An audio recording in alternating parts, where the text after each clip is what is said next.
मैं अशोक सैनी आप सभी का पीसी क्लासेज आप बनेरी यूट्यूब चैनल पर स्वागत करता हूं। और हम आज से कंपटीशन लेवल के मैथ की वीडियो कंटिन्यू करेंगे। इसमें स्पेशल रूप से आपकी पटवारी और जैसे आप अन्य किसी कंपटीशन एग्जाम की तैयारी कर रहे हैं तो उसमें आपकी बहुत सहायता करेगी ना। तो हम जितने भी कंपटीशन जितने वीडियो हैं जितनी प्रश्नावली हो सभी प्रश्नावली आपको इसी प्लेटफॉर्म पर पढ़ाएंगे आपको। तो उससे पहले मैं आपको कैलकुलेशन, अब बहुत से स्टूडेंट जैसे तैयारी अच्छी रहती है उनकी, लेकिन वो कैलकुलेशन फंस जाते हैं, कैलकुलेशन नहीं कर पाते हैं वो, या फिर करते भी हैं तो काफ़ी टाइम लग जाता है, जिसकी वजह से उन्हें सिलेक्शन से रह जाते हैं वो, है ना। या फिर काफ़ी टाइम लग जाता है, उससे आपके क्वेश्चन छूट जाते हैं। तो मैं आपको कैलकुलेशन को आसान करने का एक अच्छा तरीका लेकर आया हूँ। उसको आप अपने क्वेश्चन में अप्लाई करना, उसको ना, उसको अपने क्वेश्चन में अप्लाई करेंगे तो आप काफ़ी टाइम बच जाएगा उससे ना। तो चलो अब स्टार्ट करते हैं। देखो आपके एक डिजिटल सम होता है ना। अब डिजिटल सम इसको आप बोलते हैं शॉर्टकट में डीएस कॉन्सेप्ट। अब देखो होता है क्या है, पहले ये देखो आप भाई, डिजिटल सम होता है क्या है। डिजिटल सम का मतलब सिर्फ इतना सा है, अंकों का योग, अंकों का योग। डिजिटल सम का मतलब क्या होता है, अंकों का योग। अंकों का योग जैसे मैंने आपको एक संख्या दे दी कि 1 2 3 का अंकों का योग बताओ, तो आप आराम से बता सकते हैं 3 और 2 5 और 1 6। इसके अंकों का योग कितना हो गया, 6। ठीक है। जैसे मैं ऐसे आप कहता हूँ कि बताओ 1 3 1 का आप डिजिटल सम बताओ, इसके अंकों का योग बताओ, 3 और 1 4 और 1 5। ये तो आप आसानी से बता देंगे, लेकिन इसका यूज कैसे करना, कैसे मेन चीज़ तो आपके पास ये है कि इसका यूज करेंगे कैसे आप सवालों में। जैसे मान लो मैंने आपको एक संख्या दे दी, मान लो आपको 2 3 5 में आपको 1 3 4 ऐड करना है। ठीक है, तो आप आराम से कर लेंगे इसको। भाई 5 में आप 4 जोड़ें कितना आएगा, 9। 3 में 3 जोड़ें कितना आएगा, 6। और 2 में 1 जोड़ें कितना आएगा, 3। यहाँ पर कितना आ गया, 369 आ गया। लेकिन एक चीज़ देखो आप, जैसे मान लो आपके पास यही सवाल है, मान लो आपके पास 235 प्लस 134 करना है, और जैसे आपके पास ऑप्शन है 369 है, मान लो एक आपके पास 361 है, एक आपके पास 362 है, और एक मान लो आपके पास 360 मान लो आप, है ना। ये फिर आपके 64 मान लो। ठीक है। जैसे आपके पास यहाँ पर 4 ऑप्शन है, मान लो सपोज करो, जैसे आपके एग्जाम, जैसे कंपटीशन एग्जाम देते हैं तो उसमें आपके पास 4 ऑप्शन आते हैं ना प्रत्येक सवाल में। तो आप देखो यहाँ पर, अब जैसे मान लो आपके पास, आप ये चाहते हैं कि मैं इसका योगफल नहीं करना चाहता और मैं इसको डायरेक्ट ऑप्शन टिक करूँगा, तो देखो उसके लिए आप क्या करेंगे, आप इसका डिजिटल सम निकालो, आप इसका योगफल निकालो। 5 और 3 8, 8 और 2 10, 10 का मतलब कितना होगा, 1 + 0 करेंगे तो 1। यहाँ पर 4 और 3 7, 7 और 1 8, और 8 और 1 कितना हो गया, 9। यानी कि जो इसका डिजिटल सम है वो कितना है, 9। अब बताओ अगर मैं इस ऑप्शन में देखता हूँ तो बताओ इसका डिजिटल सम कितना है, 4। बताओ ये, अब बताओ यहाँ पर इसका डिजिटल सम कितना आ रहा है, 9। तो बताओ आपका ये आंसर होगा क्या, नहीं होगा आपका आंसर ये, क्योंकि आपके पास डिजिटल सम क्या होना चाहिए, में से समान होना चाहिए। यहाँ पर 6 और 3 9 और 2 11 का मतलब 1 और 1 2। तो बताओ यहाँ पर डिजिटल सम, यहाँ पर 9 है और यहाँ पर 2 है, क्या ये आंसर होगा क्या, नहीं होगा आपका। 6 और 3 9 और 1 10, 10 का मतलब कितना होगा, 1। इसका डिजिटल सम कितना है, 1। तो आपका ये आंसर होगा क्या, नहीं होगा। यहाँ पर देखो 9 और 6 15, 15 3 18, 18 का मतलब 8 और 1 9। तो आपके पास यहाँ पर इसका डिजिटल सम कितना आ गया, 9, और इसका भी कितना है, 9। कहने का मतलब जैसे आपको इस वो कर रहे हैं, तो जैसे आप यहाँ पर जैसे आप योगफल कर रहे हैं या फिर गुणा कर रहे हैं या फिर भाग कर रहे हैं, तो जो आपके पास LHS का जो DS होगा वही किसका होगा, RHS का होगा। अब देखो DS निकालते कैसे, ये देखो आप। अब जैसे मान लो आपको मैंने बहुत बड़ी संख्या दे दी, मान लो 2 3 5 7 9। अब देखो इसका DS निकालना है, तो बताओ DS को निकालने के 2 तरीके हैं। या तो आपके पास जो संख्या दे रखी है उसमें आप 9 का भाग दे दो, और आपके पास जो शेषफल बचता है वही आपका DS हो जाएगा। या फिर क्या करो आप, बताओ इसमें अंकों का योग कर लो। अब देखो यहाँ पर जैसे आप, अब 9 की भाजकता का नियम आपने पढ़ा है। 9 की भाजकता का नियम क्या कहता है, देखो एक तो आप 9 से भाग करने बैठे हो, मान लो आप।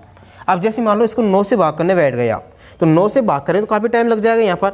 अब 9 की भाजकता का नियम क्या कहता है कि अंकों का योग क्या होना चाहिए, 9 से विभाजित होना चाहिए। अब देखो मेरे को क्या निकालना है, सिर्फ इसका रिमाइंडर निकालना है। अब मेरे को इसका शेषफल निकालना है, तो शेषफल निकालने के लिए आपके पास क्या है, भाग देंगे तो टाइम लगेगा, लेकिन आपको तो एग्जाम में टाइम बचाना है। तो इसमें ये मत करना कि आप भाग देने बैठ जाए। तो मैं यहाँ से अगर मैं रिमाइंडर निकालता हूँ तो इसका केवल अंकों का योग करूँगा मैं। 9 7 16, 16 और 5 21, 21 का 21 और 3 24, और 24 और 2 26, 26 का मतलब कितना हो गया, 6 और 2 8। अब इसका शेषफल जो रिमाइंडर आएगा वो कितना आ जाएगा, 8 आएगा। और चाहे आप भाग देकर देख सकते हैं यहाँ पर, देखो 9 दूनी 18, कितना बचेगा यहाँ से 18 5, कितना हो जाएगा 55, 9 चौगाड़ी 54, कितना हो गया 1, 9 1 9, कितना हो गया 8, 9 9 81, कितना हो गया 8। इसका शेषफल कितना है 8। अब बताओ जो आप काम भाग करके चेक कर रहे थे इसका शेषफल, वो काम इसका योगफल निकाल के देख सकते हैं आप। तो कहने का मतलब जो ds निकालते हैं, कैसे निकालते हैं आप ds निकालते हैं, तो चाहे तो आप इसका अंकों का योग कर लो, अंकों का योग कर लो, वो आपके पास क्या आएगा, ds आएगा, या फिर आप दी हुई संख्या में किसका भाग दे दो, 9 का भाग दे दो, तो वही आपके पास क्या होगा, ds। अब देखो मैंने आपको बताया कि ds निकालते कैसे हैं, ठीक है। अब देखो ds मैंने बताया ds होता क्या है। अब जैसे मान लो आपके पास मैंने एक संख्या दे दी 1 - 9, 1 - 8 दे दी मान लो, ठीक है। अब यहाँ पर कितना आएगा बताओ, अब बताओ यहाँ से आप घटा रहे हैं तो 1 - 8 करेंगे कितना आता है बताओ, -7 आता है, नहीं आता बताओ यहाँ पर। अब देखो जैसे मैं इसका ds की बात करूँ तो इसका ds तक कितना होगा, जैसे एक संख्या में आपके पास वही रह जाएगी, इस संख्या में आपको प्रॉब्लम है ही नहीं, है ना। अब देखो मैं ds की अभी परिभाषा लिख रहा हूँ और फिर देखेंगे उसको सवालों में कैसे यूज करना है ना। अब देखो जैसे आपके पास ds निकालने का मेथड है ना, ds निकालने का मेथड,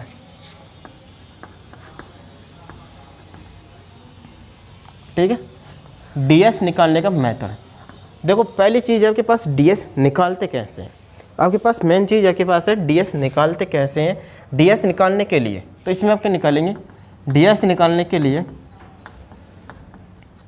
क्या निकालने के लिए, ds निकालने के लिए दी गई संख्या में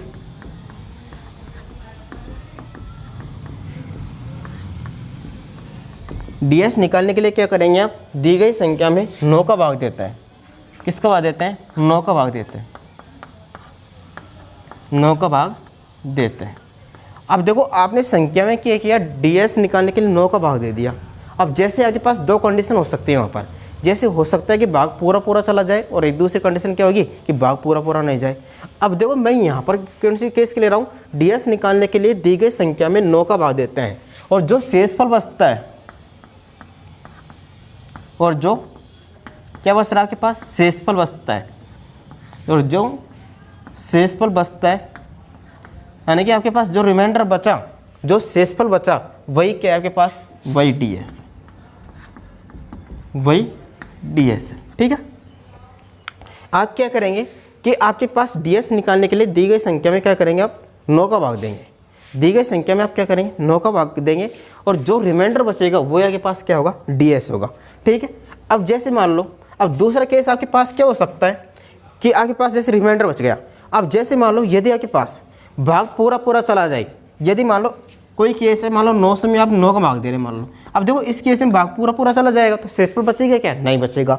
तो उस केस में जैसे भाग यदि पूरा पूरा जा रहा है संख्या में, तो उस केस में आपको ds कितना लेना है, 9 लेना है, ठीक है। तो ये बात मैं यहाँ पर लिख देता हूँ, यदि संख्या में क्या चाहे पूरा पूरा भाग चला जाए, पूरा पूरा भाग चला जाए, भाग चला जाए तो ds, जो आपको ds लेना है वो आपको क्या लेना है, या तो आप 9 लेंगे, यदि आप 9 ले लेते हैं कैलकुलेशन को आसान होने के लिए 9 या 0 में से कोई भी मान ले सकते हैं ना, में से, या फिर एक मान लेते हैं ना। अब देखो एक मान कब लेंगे, फिर 9 कब लेंगे, 0 कब लेंगे, वो जब आपको पढ़ाएंगे, जब सवाल करवाएंगे तब उसमें बताएंगे ना कि आपको 9 तो कब लेना है और 0 कब लेना है। यदि संख्या में पूरा पूरा भाग चला जाए तो ds आपको क्या लेना है, 9 या 0 में से एक लेना है, एक लेना है, ठीक है। अगली बात आपको लिखना है ds का मान 0 से कहाँ तक, 9 तक कुछ भी हो सकता है। ds का मान क्या हो सकता है, जैसे 0 से लेकर और 9 तक कुछ भी हो सकता है ना। ds का मान आपके पास 0 से लेकर 9 तक कुछ भी हो सकता है, लेकिन हमेशा क्या होगा, पॉजिटिव होगा, लेकिन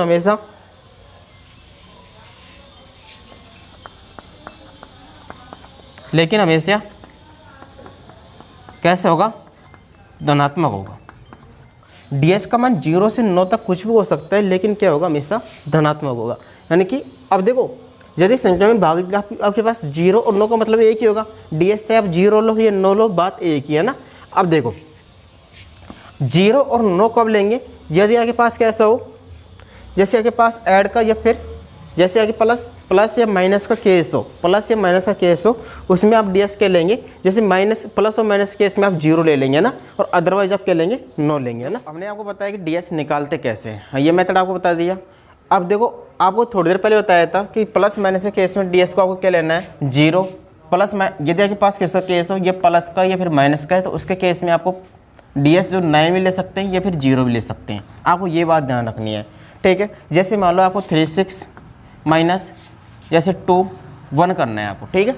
अब देखो 36 में से 21 घटाएंगे तो आपके पास कितना आएगा, 6 में से 1 घटाएंगे तो 5 और 3 में से 2 घटाएंगे तो कितना आएगा, 1। अब देखो यहाँ पर 6 और 3 9, इसका डिजिटल सम कितना हो गया, 9, और यहाँ पर 2 और 1 3, कितना हो गया, 3। अब देखो जैसे मान लो यहाँ पर आप जैसे आप 9 ले रहे हैं, मान लो यहाँ पर 9 में से 3 घटाएंगे कितना आएगा, 6, और इसका ds भी कितना है, 6, यानी कि LHS और RHS का ds क्या है, यहाँ पर समान है। अब जैसे सपोज करो यहाँ पर आप जैसे मान लो 0 लेते हैं, जिसमें ना बताया कि प्लस और माइनस केस में आपके लेते हैं 9 ले सकते हैं, 0 भी ले सकते हैं, ठीक है।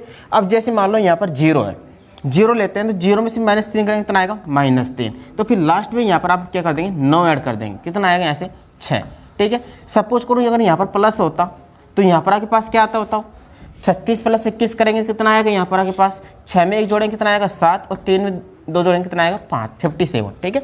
अब देखो इस केस में 6 और 3 9, आप 9 को आप 9 भी ले सकते हैं या फिर 0 भी ले सकते हैं, तो ये आपने यहाँ पर 0 ले लिया, 2 और 1 कितना आएगा, 3, 0 प्लस 3 करेंगे कितना आएगा, 3, यहाँ पर 7 और 5 12, और 12 को फिर 1 प्लस 2 करेंगे कितना आएगा, 3, यानी कहने का मतलब दोनों का ds यहाँ पर क्या है, समान है। अब जैसे सपोज करो आप यहाँ पर 9 लेते मान लो आप, तो 9 और 3 कितना होता, 12, और 12 कितना आता, 3, और पहले भी कितना आ रहा था, 3। कहने का मतलब यदि आपके पास प्लस या माइनस का केस है तो आप ds 0 भी ले सकते हैं और 9 भी ले सकते हैं। अब देखो ds की कुछ प्रॉपर्टी है वो आपको याद रखनी है ना। अब देखो जैसे मान लो, अब थोड़ी देर पहले मैंने आपको बताया था कि ds आपके पास क्या हो सकता है, 0 से लेकर 9 तक कुछ भी हो सकता है। ds का मान आपके पास कितना हो सकता है, 0, 9 है, 0 की बात एक ही है। जैसे ds का मान आपके पास 1 2 3 4 5 6 7 8 9 या फिर 0, ठीक है। जैसे मान लो 1 कब होगा, जब जैसे कि मान लो 100 है, संख्या के पास कैसी है, 100, तो इसका ds कितना होगा, 1 होगा। जैसे मान लो 1000 है, तभी ds कितना होगा आपके पास, 1 ही होगा। 2 कब होगा, जैसे मान लो संख्या के पास 110 है, ये फिर क्या बताओ 200 है, ठीक है, या फिर मान लो 2000 है आपके पास, है ना, ऐसी संख्या है मान लो आपके पास, तब ds कितना होगा इसका, 2। जैसे 3 है, मान लो 111 का ds कितना है, 3। जैसे 120 है, 210 है, तो ऐसी कोई संख्या है तो इसका ds कितना होगा बताओ, 3 होगा, क्योंकि यहाँ पर डिजिटल सम करेंगे ना आप, 1 प्लस 1 प्लस 1 करेंगे कितना आएगा, 3, 1 प्लस 2 प्लस 0 करेंगे कितना आएगा, 3, 2 प्लस 1 प्लस 0 करेंगे कितना आएगा, 3। जैसे 4 है मान लो आपके पास, तो 1 1 1, या फिर क्या हो सकता है 1 2 1 0, जैसे 1 2 1 और 2 3 और 1 4, ठीक है। जैसे 2 1 1 0, ठीक है, ऐसी कोई संख्या है तो उसका ds कितना होगा आपके पास, 4। जैसे 5 कब होगा, जैसे 1 3 और कितना है बताओ, 1, 1 से 31 है मान लो आपके पास, या फिर 500 है मान लो, या फिर 2 2 1 है, ठीक है, तो इसका डिजिटल सम कितना आएगा, 5 6। जैसे के पास संख्या है 1 3 2 है, जैसे मान लो 2 3 1 है आपके पास, मान लो आपके पास 600 है ना, ऐसी कोई संख्या है तो उसका ds कितना होगा, 6। 7 कब होगा आपके पास, 1 4 2 है, जैसे मान लो 1 2 4 है मान लो आपके पास, या फिर 700 है, या फिर तो उसका ds कितना होगा, 7। 8 कब होगा, जैसे के पास संख्या मान लो 440 है मान लो, ठीक है, 404 है मान लो आपके पास, 2 2 कितना है, 4 है, ऐसी कोई संख्या है तो उसका ds कितना होगा, 8 होगा, ठीक है। ds का मतलब क्या करना है आपको, डिजिटल सम करना है, इसका योगफल करना है, अंकों का योग करना है, ठीक है। अब जैसे 9, अब देखो 9 का केस में आपके पास 9 और 0 के बाद एक ही है। जैसे मान लो के पास एक संख्या दे 333, अब 333 का डिजिटल सम करेंगे कितना आएगा, 9, तो उस केस में आप 9 भी ले सकते हैं या फिर 0 भी ले सकते हैं, बात एक ही है, ठीक है। जैसे मान लो के पास 900 संख्या मान लो, ठीक है, इसके डिजिटल सम कितना है, 9, तो उस केस में आप कितना लेंगे, चाहे आप 9 ले लो चाहे 0 ले लो, पता है तो मैंने आपको यहाँ पर इस एग्जाम्पल में, क्योंकि इस केस में आपके पास प्लस या माइनस का केस है आपके पास, तो डिजिटल सम आप 9 भी ले सकते हैं या फिर 0 भी ले सकते हैं, बात एक ही है, ठीक है। अब देखो ds की कुछ 2 प्रॉपर्टी हैं, जो प्रॉपर्टी है वो आप याद रखनी है। अब देखो जैसे आप वीडियो को पूरा देखना, बहुत इंटरेस्ट आएगा इस वीडियो में आपको ना, अभी कैलकुलेशन पहले से कई गुना ज़्यादा बढ़ जाएगी। अब देखो ds की कुछ प्रॉपर्टी है वो आपको याद रखनी है। मैंने अभी थोड़ी देर पहले आपको बताया था कि डिजिटल सम आपके पास क्या हो सकता है, 1 से लेकर 9 तक कुछ भी हो सकता है, थोड़ी देर पहले मैं आपको ये बताया था। भाई जीरो के एक स्पेशल केस हो जाता है, इसमें आप 9 भी ले सकते हैं, 0 भी ले सकते हैं, लेकिन DS का जो मान होता है वो 1 से 9 तक कुछ भी हो सकता है। मैंने आपको थोड़ी देर पहले बताया था। अब देखो DS का मान आपके पास 1 भी हो सकता है, 2 भी हो सकता है, 3, 4, 5, 6, 7, 8 और 9, ठीक है। DS का मान 1 से लेकर 9 तक कुछ भी हो सकता है, पहली बात, ठीक है। अब जैसे मान लो आपके पास यहाँ पर कोई संख्या है, मान लो, ठीक है, यहाँ पर जैसे मान लो, अब जैसे मान लो DS का मान 1 से 9 तक कुछ भी है। अब जैसे मान लो आप इसके DS में क्या जोड़ रहे हैं, 9 जोड़ रहे हैं, यानी कि संख्या का जो DS आ रहा है उसमें अगर आप 9 ऐड कर रहे हैं तो बताओ यहाँ पर 9, यहाँ पर भी आपने क्या कर दिया 9, यहाँ पर भी 9, यहाँ पर भी 9 ऐड कर दिया मान लो आपके पास, यहाँ पर भी 9, यहाँ पर भी 9 ऐड कर दिया, यहाँ पर भी 9 ऐड कर दिया और यहाँ पर भी 9 ऐड कर दिया। तो इस केस में 9 रे कितना हो जाएगा 10। अब 10 का DS कितना आएगा आपके पास, 10 का DS 1 ही आएगा। 9 और 2 11, 11 का मतलब 1 और 1 2, तो इसका DS कितना आएगा 2। 9 और 3 12, 12 का मतलब 3, 9 और 4 13 का मतलब 1 + 3 करेंगे कितना आएगा 4, 9 और 5 14 का मतलब 5, यहाँ पर कितना आएगा 6, यहाँ पर 7, यहाँ पर 8, यहाँ पर 9, 9 या 0 बात एक ही है। तो देखो यहाँ पर आपने देखा कि 9 और 6 15, 15 मतलब 5 और 1 6, 9 और 7 16 का मतलब 6 और 1 7, 9 और 8 17, 17 मतलब 7 और 1 8, 9 और 9 18, 18 का मतलब 8 और 1 9। तो यहाँ पर आपने एक चीज़ नोट किया होगा, यदि किसी संख्या में आप 9 जोड़ रहे हैं तो इसका DS पे कोई फर्क पड़ रहा है क्या, नहीं पड़ रहा। तो पहली प्रॉपर्टी तो आपके पास ये हो गई, यदि किसी संख्या में 9 जोड़ देने पर उसके DS में कोई फर्क नहीं पड़ेगा। तो इसकी पहली प्रॉपर्टी क्या हो गई, किसी संख्या में यदि किसी संख्या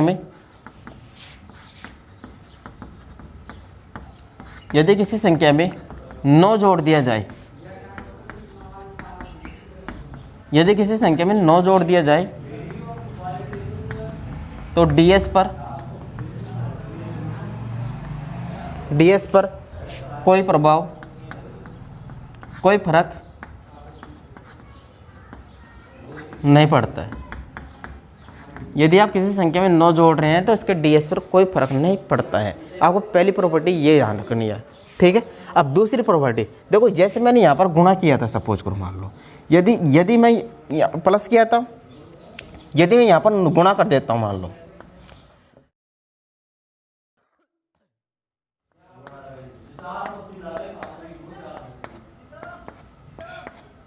ठीक है। जैसे मैं किसी संख्या में यदि 9 से गुणा कर रहा हूँ, यदि मैं किसी संख्या को क्या कर रहा हूँ, उसके DS को 9 से गुणा कर रहा हूँ। आपने संख्या का DS निकाल लिया यहाँ पर, यदि मैं उसको 9 से गुणा कर रहा हूँ तो 9 को आप 1 से गुणा करेंगे कितना आएगा 9, तो इसका DS कितना हो जाएगा 9। 9 को 2 से गुणा करेंगे 18, 18 DS कितना होगा 9। यहाँ पर भी आपके पास 9 3 27 का मतलब 9, 9 4 36 का मतलब 9, 9 5 45, 5 + 4 करेंगे कितना आएगा 9, 9 4 54, 4 5 + 5 करेंगे 9, और यहाँ पर भी 9 7 63 मतलब 6 3 9, 9 8 72 7 और 2 9, और 9 9 81 का मतलब 8 और 9। तो इसकी आपने दूसरी प्रॉपर्टी ये देखी होगी, यदि किसी संख्या को भी यदि आप 9 से गुणा कर रहे हैं तो उसका DS भी कितना होता है 9। कहने का मतलब यदि आपके पास कोई संख्या है और इसको आप 9 से गुणा कर रहे हैं तो इसका DS कितना आएगा 9। तो दूसरी प्रॉपर्टी आपको क्या याद रखनी है, यदि किसी संख्या को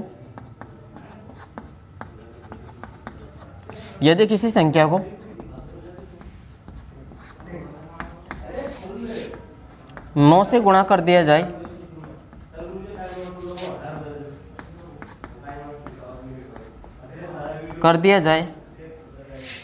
तो उसका DS 9 होता है। दूसरी प्रॉपर्टी आपको यह ध्यान रखनी है, यदि किसी संख्या को यदि आप 9 से गुणा कर रहे हैं तो उसका DS कितना होता है 9।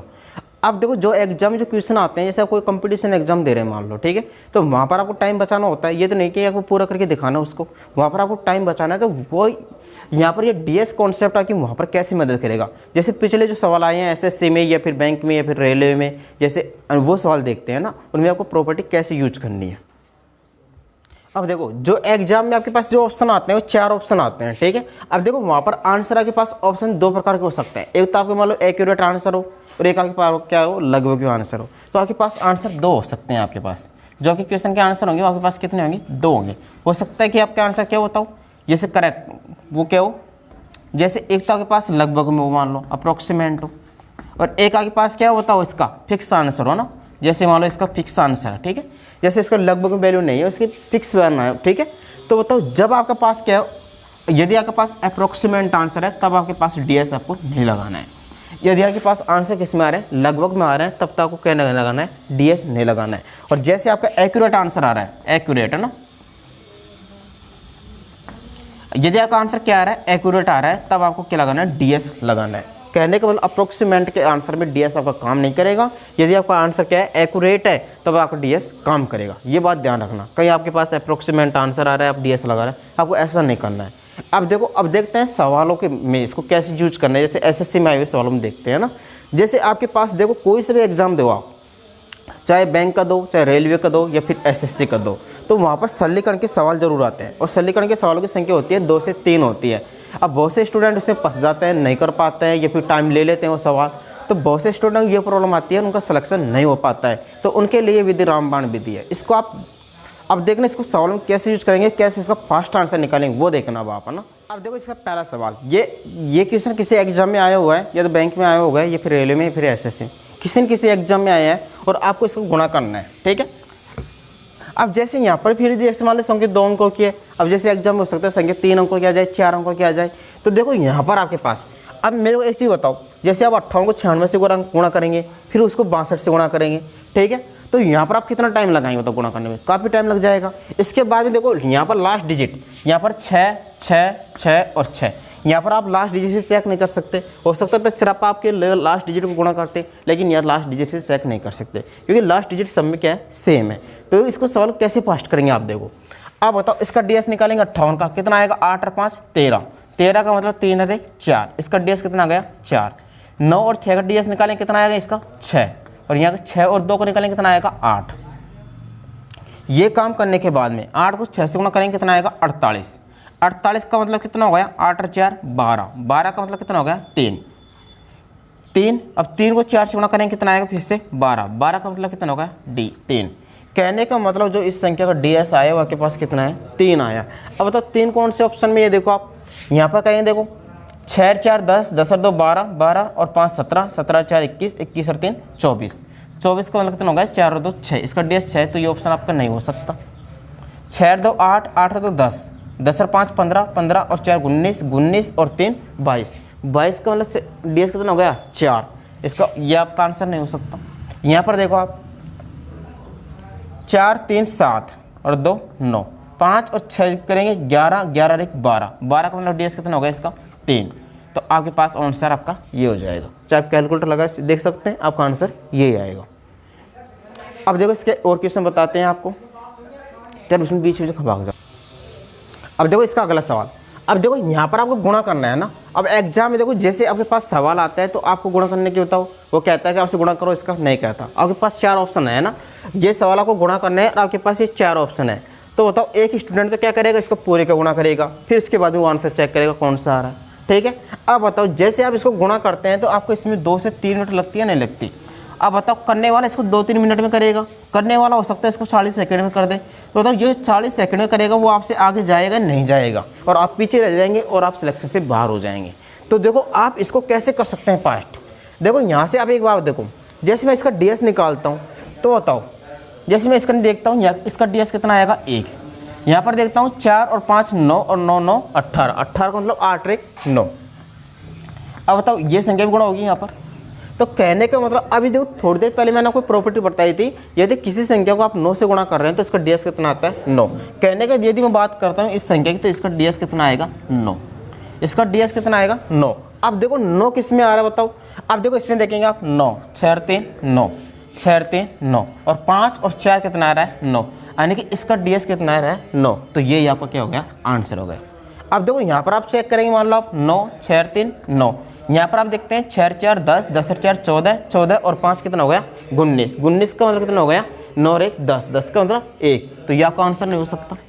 9 6 और 3 9, 6 और 4 10, 10 और 5 15, 15 और 5 20, 20 का मतलब कितना हो गया, 2 + 0। तो ये आपका आंसर नहीं हो सकता, क्योंकि इसका DS कितना आएगा, 2 आएगा, और यहाँ पर DS कितना आ रहा है, 9। 9 6 और 3 9, 3 और 2 5, 5 और 6 11, और 11 और 8 19, 19 का 9 और 1 10, इसका DS कितना आएगा, 1। तो ये आंसर आपका नहीं हो सकता। अब बताओ इस सॉल्व करने में कितना सेकंड लगा आपके पास, 15-20 सेकंड में सवाल हो गया। लेकिन अगर आप इसको 2 से 3 मिनट में करेंगे तब फिर आपका सिलेक्शन नहीं हो पाएगा। एग्जाम के पास ये सवाल आ गया कंपटीशन में, देखो कंपटीशन ये लोग पढ़ रहे हैं ना। अब जैसे मान लो आपके पास कंपटीशन में ये सवाल आ गया, अब देखो कोई तो स्टूडेंट क्या करेगा बताओ, इसको गुणा करेगा, जल्दी जल्दी इसको गुणा करेगा, फिर इसको गुणा करेगा। अब जैसे देखो यहाँ पर आप देखो ऑप्शन कितने नज़दीक है, 3, 4, 5, 6। कहने का मतलब यदि आपने एक की भी गलती कर दी तो आपका आंसर क्या हो जाएगा, गलत हो जाएगा। इसके अलावा आप इसको जैसे करेंगे तो लगभग आपको 4 से 5, कम से कम आपको 3 मिनट का समय तो आप लेंगे ही लेंगे इसको करने में। आप इसको करने में कम से कम देखो पहले तो आप 3 संख्या को यहाँ पर गुणा करेंगे, फिर यहाँ पर करेंगे, फिर दोनों को जोड़ेंगे, तो इसको करने में आपको लगभग 3 मिनट का समय लग जाएगा।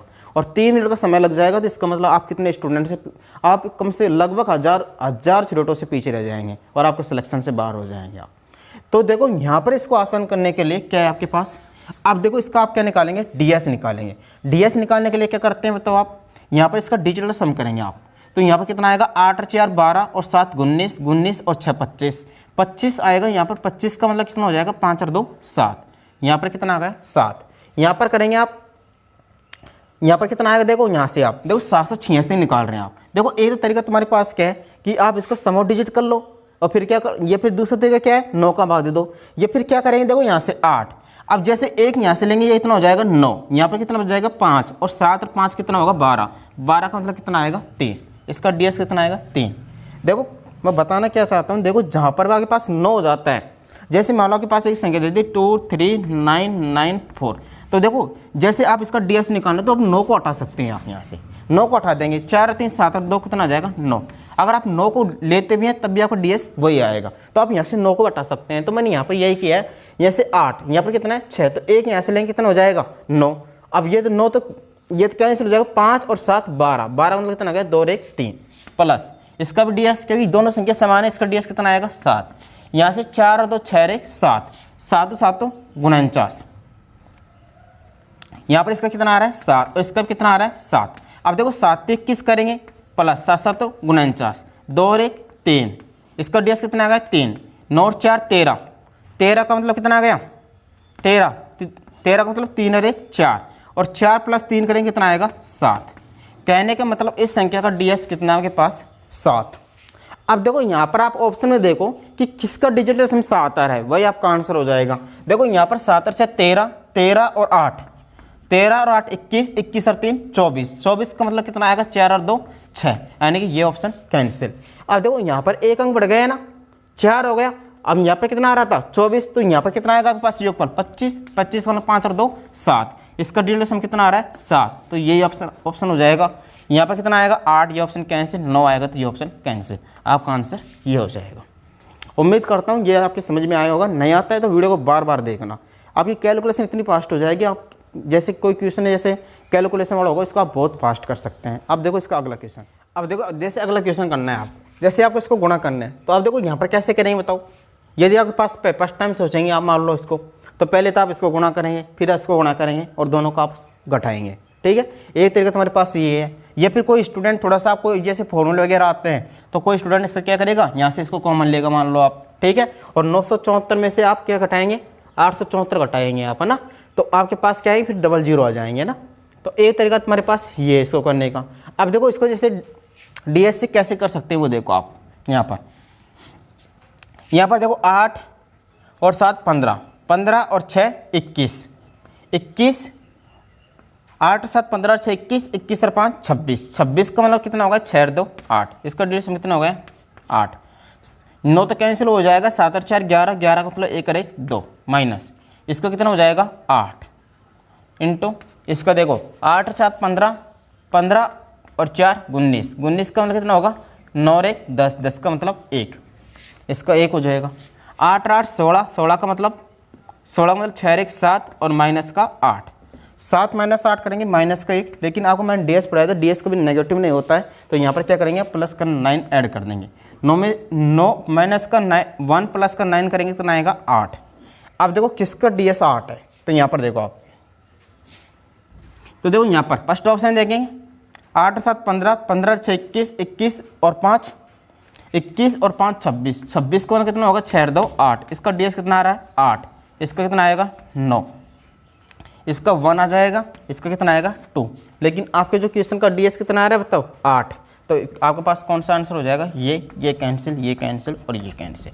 देखो यहाँ पर जैसे आप इस तरीके से कैलकुलेशन करेंगे तो आपका सिलेक्शन का चांस ज़्यादा रहेंगे, है ना। अब देखो इसका और अगला क्वेश्चन, अब देखो अगला क्वेश्चन आपके पास है यहाँ पर 1.96 into 1.96 plus 1.04 into 1.04 minus 2.08 into 1.96।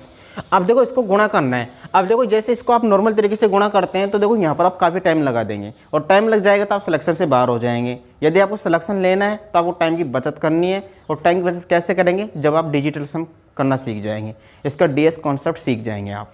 तो देखो यहाँ से अब देखो इस क्वेश्चन को करते हैं ना। अब देखो इसका ds निकालें, देखो ये 9 तो कैंसिल मान लो, यहाँ से आप 9 तो उठाई दो आप, 6 1 7 और यहाँ पे कितना आएगा 7 7 7 तो 49 49 9 और 4 13 13 का मतलब 3 और 1 4, यहाँ पर कितना आ गया 4 4 और 1 5 4 और 1 5 5 को 5 से करेंगे कितना आएगा 25। देखो यहाँ पर पॉइंट को तो भूल जाओ आप, है ना। अभी थोड़ी देर अभी मैं लिखवा दूंगा आपको, जैसे प्रतिशत का केस है, दशमलव का केस है, तो वहाँ पर ds कैसे लगाना है अभी थोड़ी देर बाद में बता दूंगा। लेकिन 1 मिनट के लिए आप यहाँ पर भूल जाओ इसको, 0 को तो आप बिल्कुल भूल जाओ यहाँ से, क्या ये पॉइंट तो आपके है ही नहीं, मान लो आप, ठीक है। 4 और 1 5 4 और 1 5 5 25 25 मतलब 5 और 2 7, यहाँ पर कितना आया 7 प्लस यहाँ पर प्लस है ना, यहाँ पर ये प्लस है, यहाँ पर आगे माइनस, ठीक है। अब देखो इस 9 को तो हटाओ आप, 8 और 2 10 का मतलब 1 और 6 1 7 7 को 1 से करेंगे कितना आएगा 7।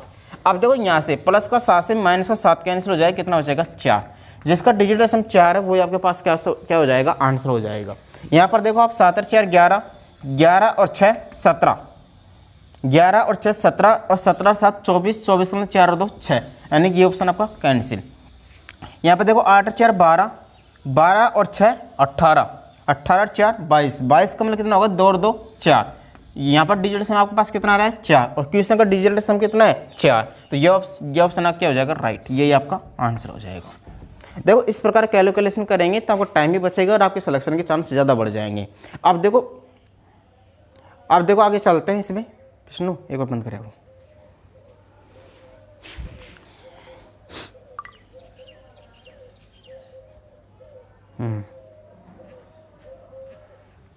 अब देखो यहाँ पर जैसे मान लो, अब ये यहाँ तक तो आपको क्या बताइए, थोड़ी सिंपल संख्या बताइए। जैसे मान लो आपके पास गुणा आ जाए, गुणा तो बता दिया आपको ना, जैसे भाग का केस आ जाए। तो देखो आगे चलते हैं इसमें।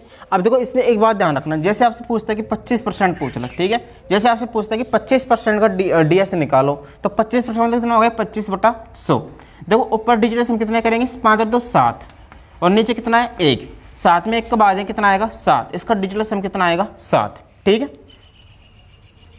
जैसे मान लो आपसे पूछता है कि 50% का डिजिटल सम निकालो, तो कितना आएगा 50/100, ऊपर डिजिटल सम कितना है 5 और नीचे कितना है 1, इसमें बाद कितना आएगा 5, ठीक है। अब जैसे मान लो आपसे पूछता है कि 0.225% का निकालो, तो आप क्या करेंगे बताओ। अब देखो यहाँ पर इसको आप जैसे मान लो आप अब इसका निकाल रहे हैं आप, ठीक है। अब देखो यहाँ से आप ऊपर कितना आएगा बताओ 225, 0.225 आएगा ना, और परसेंट को उठाएंगे तो नीचे कितना आएगा 100।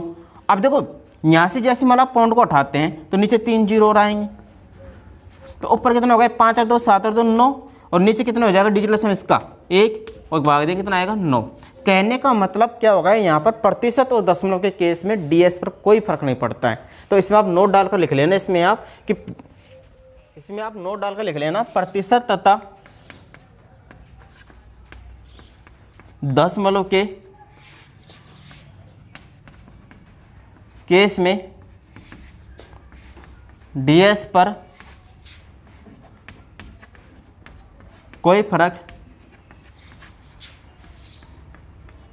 नहीं पड़ता है।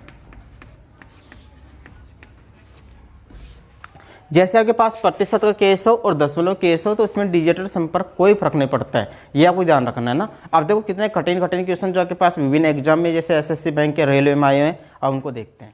अभी तक जो आपने डिजिटल सम देखा है, ds कॉन्सेप्ट देखा है, वो आपने प्लस में, माइनस में और गुणा में 3 में देखा है। जैसे आपके पास सवाल आएगा तो वहाँ पर प्रतिशत भी आएगा, पॉइंट भी आएंगे और वहाँ पर भाग भी आएगा। तो मैं आपको बता रहा हूँ कि भाग में कैसे लगाना है आपको। आप प्लस माइनस गुणा में तो आप ट्रेंड हो ही गए होंगे।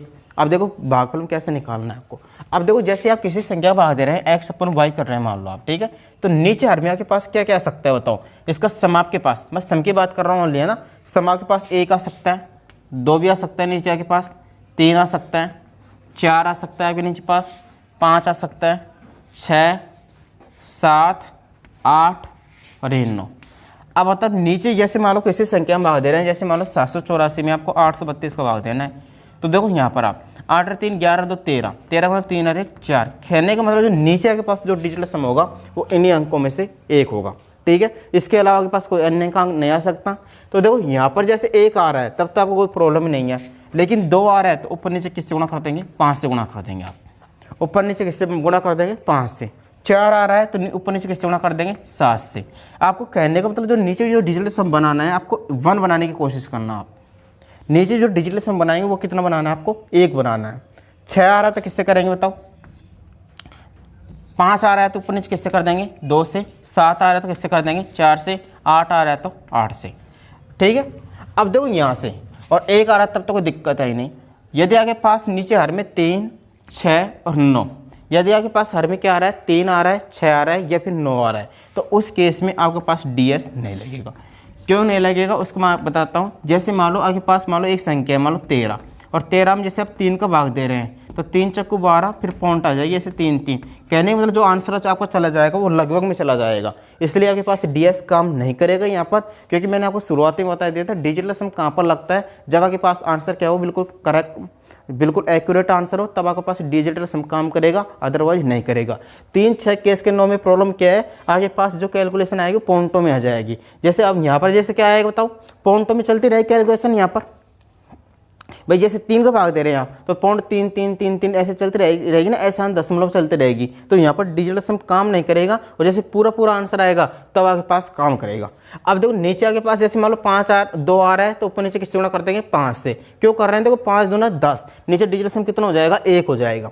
यहाँ पर ऊपर नीचे 7 से क्यों कर रहे हैं, 7 चौक 28, 28 को 8 और 2 10, नीचे कितना हो जाएगा, 1 हो जाएगा। यहाँ पर भी आपके पास कितना हो जाएगा, 1, यहाँ पर भी 1 और यहाँ पर भी 1। कहने का मतलब हर वाली संख्या में आपको डिजिटल सम कितना बनाना है, 1। अब देखो इसके 2-4 एग्जांपल करते हैं, उससे आपकी बात अच्छी तरह क्लियर हो जाएगी। अब देख रहे हैं जैसे मैं आपको पर्सनली पढ़ाऊंगा और पर्सनली इसमें आपको कैसे यूज लेना है, इसको कितनी फास्ट कर पाएंगे आप। देखो इसका अगला अब क्वेश्चन के माध्यम से समझते हैं। अब देखो इसका अगला क्वेश्चन, जैसे आपको देखो यहाँ पर दे रखा है m बराबर 0.1 प्लस 0.1 का स्क्वायर प्लस 0.01 का स्क्वायर। n बराबर दे रखा है पास 0.3 प्लस 0.3 का स्क्वायर प्लस 0.003 का स्क्वायर। और यहाँ पर आपके पास 4 ऑप्शन दे दिए ये, है ना। अब जैसे मान लो इसको आप करेंगे तो आपके पास कितना मुश्किल होगा। देखो आप इसको गुणा करेंगे फिर आप इसको करेंगे कितना मुश्किल होगा। लेकिन इसी क्वेश्चन में देखो यदि आप डिजिटल सम लगाते हैं, यहाँ पर आप डिजिटल सम करते हैं तो कितना फास्ट हो जाएगा। तो देखो यहाँ से 0.1 का स्क्वायर करेंगे कितना आएगा, 1 आएगा। कहने मतलब अब देखो यहाँ पर आप दशमलव को तो बिल्कुल भूल जाओ, पॉइंट को तो आप बिल्कुल ही भूल जाओ यहाँ पर, है ना। अब जैसे यहाँ पर कितना आएगा, 1 इसका, यहाँ पर 1 और यहाँ पर देखो 1 का स्क्वायर करें तो 1 ही आएगा। कहने का मतलब जो m का DS आएगा वो आपके पास कितना आ जाएगा, 3। यहाँ पर करेंगे 0.3। अब देखो यहाँ पर कितना आएगा बताओ, आपके पास 9 आएगा, यहाँ भी कितना आएगा, 9। अब मैंने बताया था ये यदि आपके पास प्लस का केस है या फिर माइनस का केस है तो वहाँ पर आप 9 को कैंसिल भी कर सकते हैं, 9 को आप 0 भी ले सकते हैं, उससे आपके आंसर पर कोई फर्क नहीं पड़ेगा। तो देखो यहाँ पर आप 9 को तो बिल्कुल हटा दो, इसको तो आप हटा ही दो, है ना। 0.3 इसका डिजिटल सम कितना आएगा, 3। अब देखो m प्लस n करेंगे, इसका डिजिटल सम 3 है और इसका 3 है तो इसका पूरे का कितना आएगा, 6। इस पूरे का डिजिटल सम कितना आ रहा है, 6। अब देखो ऑप्शन में देखो बताओ किस में आपके पास 6 आ रहा है। देखो यहाँ से 9 तो कैंसिल हो जाएगा, 4 और 1 5 और 1 6, इसका डिजिटल सम कितना आ रहा है, 6। ये आपके पास आंसर हो जाएगा, ये कैंसिल और ये कैंसिल। अब यदि आप इस प्रकार करेंगे क्वेश्चन को आप विदिन सेकंड्स में कर लेंगे और आपके सिलेक्शन के चांस बढ़ जाएंगे। अब देखो और क्वेश्चन देखते हैं कि विभिन्न एग्जामों में आए हुए। अब जैसे देखो आपको ये क्वेश्चन करना है। अब देखो 1.0.4 प्लस 1.0.04 प्लस 1.0.004 और ऐसे चल रहा है और 8 टर्म्स तक है। अब बताओ जैसे इसको आप कैलकुलेट करेंगे तो कितना मुश्किल हो जाएगा ये सवाल, लेकिन इसी सवाल को आप DS से करते हैं तो कितना आसान हो जाएगा ये देखो आप। अब देखो एक बात समझो यहाँ पर, अब देखो यहाँ पर इस पॉइंट को तो आप बिल्कुल ही भूल जाओ। अब इसी 1/4 नीचे भी 1/4, यहाँ भी 1/4 और यहाँ पर ऐसे चलता रहेगा 8 टर्म्स तक। अब देखो मैंने अभी आपको थोड़ी देर पहले बताया था यदि आपके पास नीचे कितना है, 7 आ रहा है तो ऊपर नीचे आप किससे गुणा करते हैं, 4 से। अब जैसे मान लो आप यहाँ पर, अब देखो यहाँ पर आपके पास क्या होता है, 4 है ना, नीचे कितना है 4, तो ऊपर नीचे किससे गुणा करेंगे, 7 से। तो यहाँ पर भी आप जैसे 7 से गुणा करेंगे ऊपर, यहाँ पर भी 7 से, तो यहाँ पर भी 7 से करेंगे और नीचे तो डिजिटल सम कितना हो जाएगा, 1। और वही आप चाहते हैं कितना चाहते हैं आप नीचे, 1। लेकिन 7 से गुणा करेंगे तो 7 7 7 कितनी बार आएगा, 8 बार। यानी कहने का मतलब ऊपर मैं ds निकालता हूँ जिसका 7 8 56, 56 मतलब 6 5 11, 11 का मतलब इसका डिलीशन कितना आएगा, 2 आएगा। अब देखो आप देखो आपके कौन से आंसर में इसका कौन से ऑप्शन में डिलीशन 2 आ रहा है। देखो यदि मैं इस ऑप्शन की बात करता हूँ 2 7 9 2 7 9 2 7 9 2 7 9, 5 आ रहा है तो ये आंसर तो आपको हो नहीं सकता। ठीक है, यहाँ पर देखो 5 और 2 7 और 2 9, 5 और 2 7 और 2 9, 5 और 5 10, 5 3 15, 15 मतलब 5 और 1 6, तो ये आंसर आपका कैंसिल। यहाँ पर देखो 7 7 कितनी बार है, 3 2 5 2 7, 7 7 बार है तो 7 7 49, 49 का मतलब कितना हो गया, 9 और 4 13, 13 13 का मतलब 3 और 1 4, 4 तो ये हो गया आपके पास, 4 2 6, 6 और 5 11, 11 का मतलब 1 और 1 कितना हो गया, 2, इसका ds कितना है, 2, और आपके क्वेश्चन का ds कितना है, 2, इसका मतलब यही आपका क्या हो गया, आंसर हो गया, ये ऑप्शन कैंसिल।